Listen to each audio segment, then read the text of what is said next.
Hello students. So now in this video I'm going to revise language of chemistry and metals and non-metals with you. So I hope you all are ready with the answers, with the questions, and you must have revised the chapter very nicely. So now let's start with question number 1. So the question number 1 is,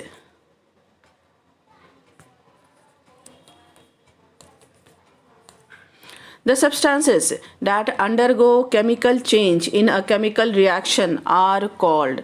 So you have to name the substances that undergo chemical change, because in chemical reaction what happens? What is chemical reaction? What is chemical change?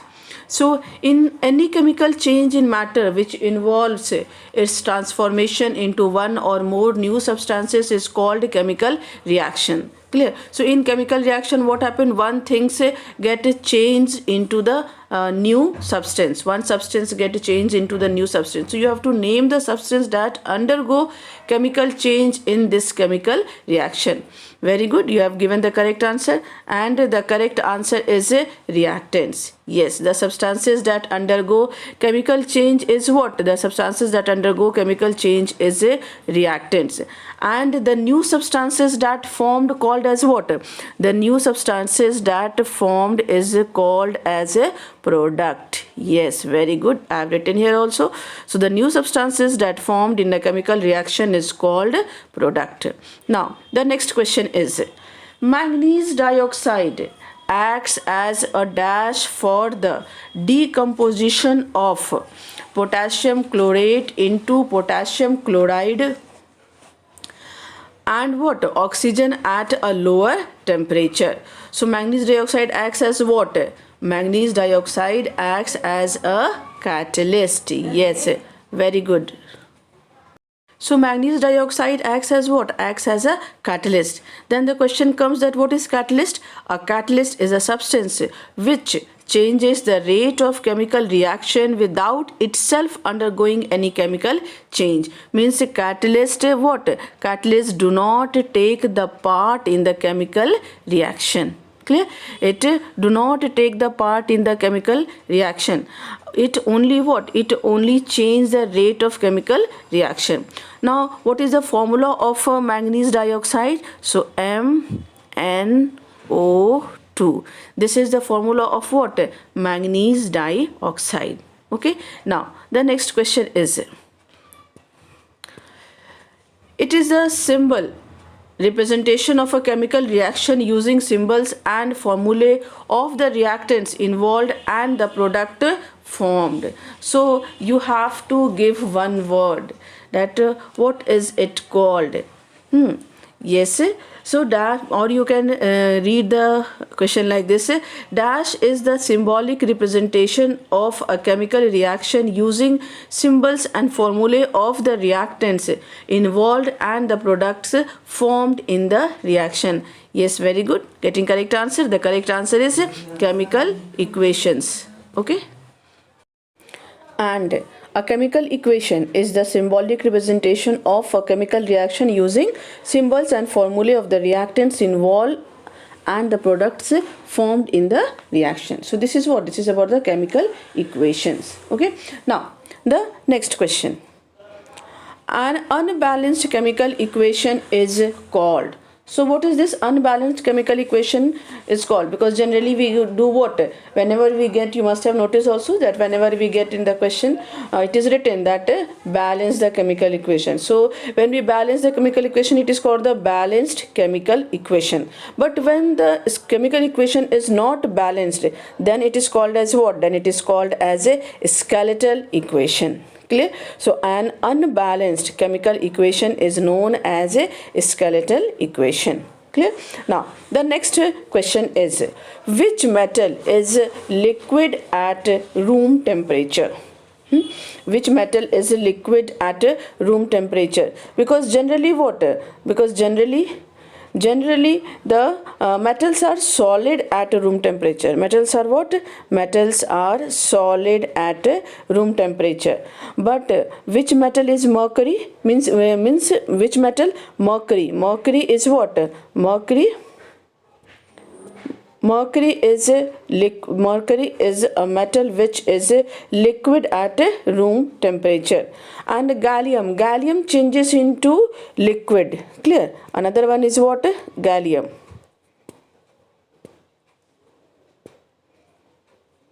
Clear? So gallium is what?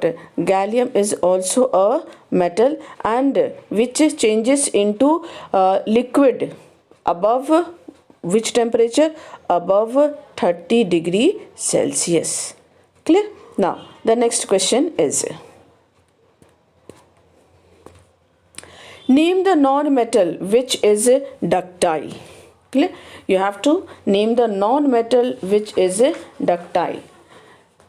Clear? So ductile means what? Ductile means they can be drawn into wires. Okay, and so this is the property of metals, that metals are ductile, means they can be drawn into wires like gold, silver, copper, aluminium. They are what? Ductiles. Tungsten is also a metal and it is also ductile. But non-metals are what? Non-metals are not ductile. But which non-metal is ductile? Yes, very good. The correct answer is carbon fiber. Carbon fiber is what? Carbon fiber is a non-metal which is not ductile. Now, the next question. Dash is the most malleable metal. Clear? Malleable means what? Malleable means they can be beaten into thin sheets without breaking. Clear? So gold is the most malleable metal. Yes, so gold is what? Gold is the most malleable metal. And what about the zinc? Zinc, of course, it is brittle in nature, so it is not malleable. And what is the property of non-metal related to this malleability? Non-metals are brittle, means non-metals are not malleable. Okay, now the next question is, name two metals which are poor conductors of heat and electricity. Generally metals are what? Generally metals are good conductors of heat and electricity, and in this silver and copper are the excellent conductors.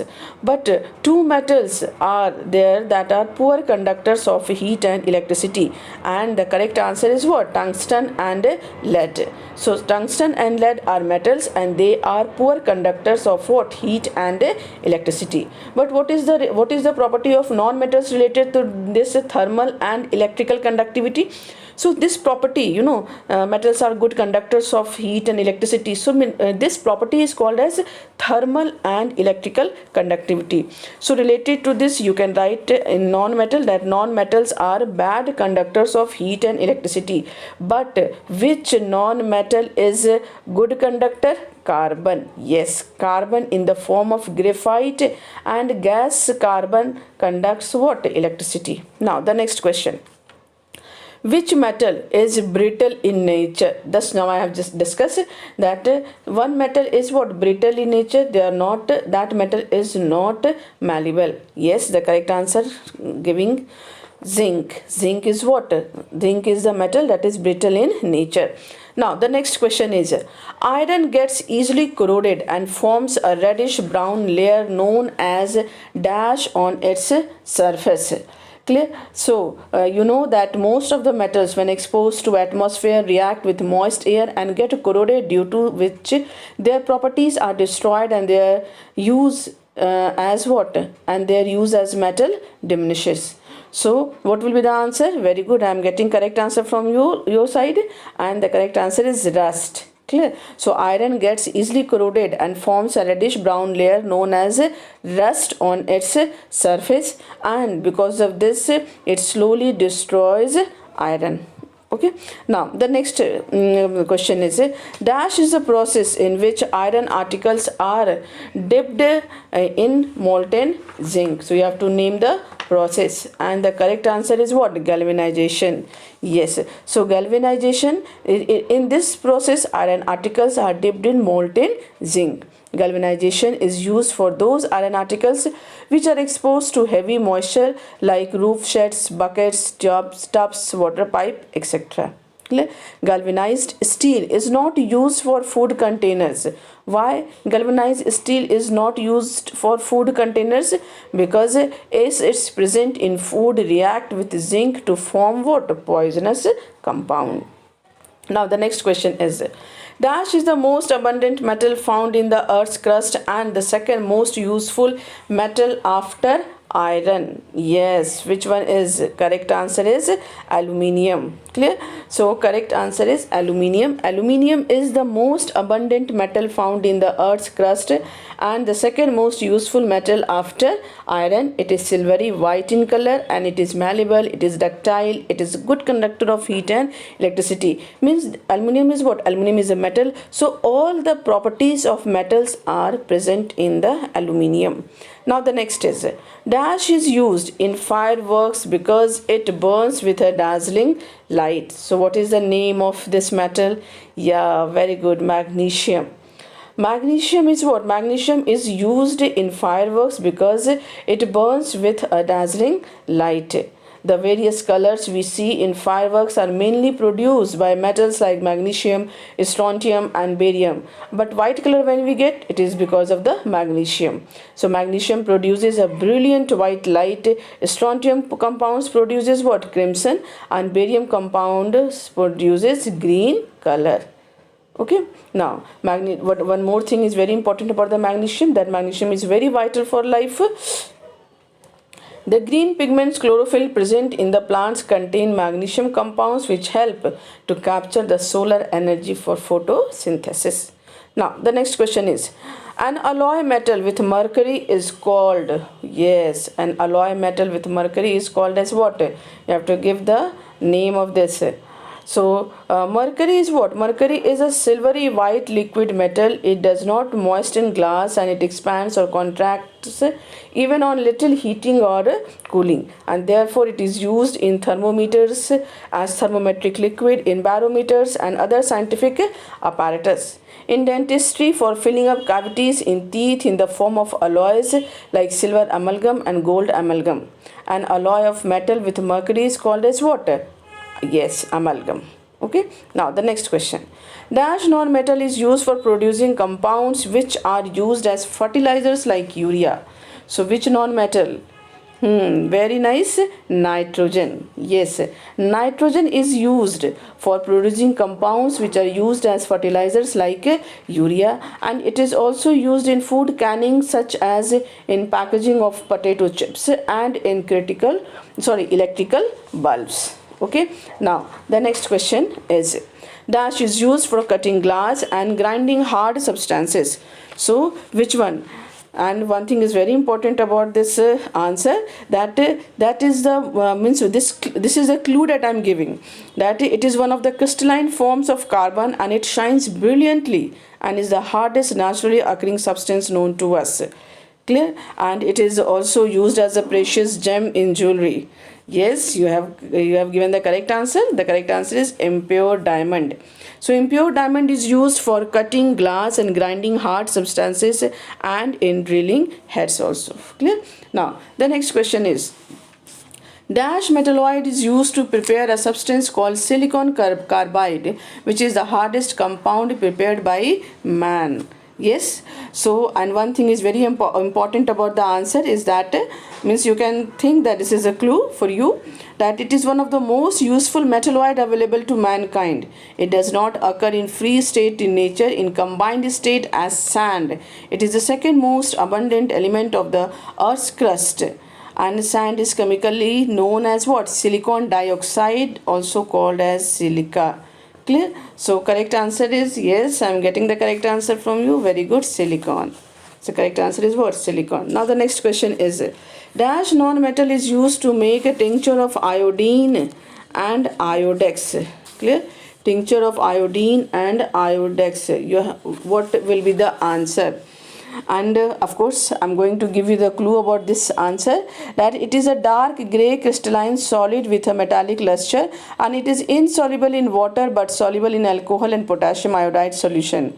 It is also used in photographic films in the form of potassium iodide. So correct answer, yes, very good. Correct answer is iodine. Yes, your guess is correct.